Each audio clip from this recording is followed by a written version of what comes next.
Good morning. This is a little impromptu live video that I wanted to create because I just got off a discovery call and someone was asking me about allergies. And they thought, what in the world can you do for allergies? Can you help that? I've had them since I was a little girl, and I'm allergic to everything on those skin prick tests. I live on allergy meds and I don't want to do that. So we were talking, and I said, you know what? I'm going to send you a blog article that I wrote on this topic. And then I couldn't find the blog article. So anyway, I'll just jump on and make a video because I feel like this time of year, people are running around, they're sniffing and sneezing and itching and all these things. And they don't realize that there is an underlying root cause issue for allergies in many cases, and that is the liver. So the liver, it functions like a big air filter, right?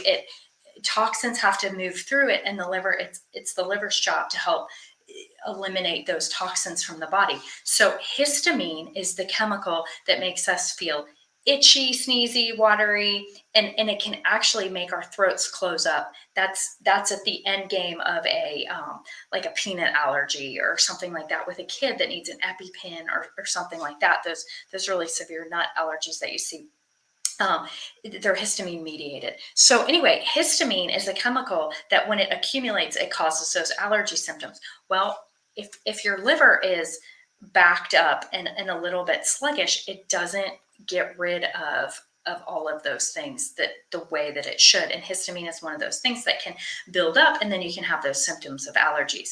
So sometimes people notice other things too. They notice that, gosh, maybe my hormones aren't doing what I want them to do either. Maybe I'm feeling like a little bit estrogen dominant, or that would mean like crampy menstrual cycles or heavy bleeding or irregular cycles or things like that. And that can also be traced back to the liver. So sometimes when I start unpacking this with people, asking questions, running labs, and looking at all the different markers, I see these things.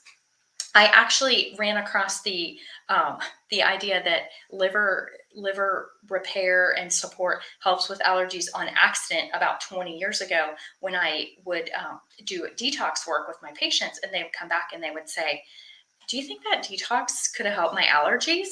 And at first I was like, well, I don't know. Let me find out. And so then I started reading and learning and educating myself better, and realized that that is the connection, that the liver is what breaks and clears down histamine. And so if you have a liver that is struggling a little bit, and let's be fair, the liver takes a big load, right? We plug in those Glade plugins all over the place, and all those smells have to be detoxed by our liver. Maybe we drink some alcohol. Maybe we're using bleach wipes on everything, and we have that. There's just a lot of toxic things in our world that our liver has to process out. Sometimes it gets a little slow. So you know in the case of this woman, I recommended a few things to help with liver support and liver support, and to help break down histamine, and then just invited her to look at some labs and see, hey, is there any, if you want to look at this whole picture and see if the liver might be struggling, or if there's other components to, you have some hormone imbalances, maybe the thyroid, your liver converts 60% of the conversion from an inactive form to an active form of thyroid hormones happens in the liver. So a lot of times I'll find that allergies are just one thing someone's struggling with. There's three or four other things. And when we look at all the things like on labs and do a health history review and all of that, we put a lot of pieces together. So if you have any questions about that, I put a link to schedule a discovery call if you want to talk to me personally about any of that stuff, or if you just want to ask a question, and I'll respond to that too. So thanks for watching. I hope that you found that helpful. If you think someone else might benefit from that, share that with them. I'm really trying to get good information out to people and help them live their healthiest lives.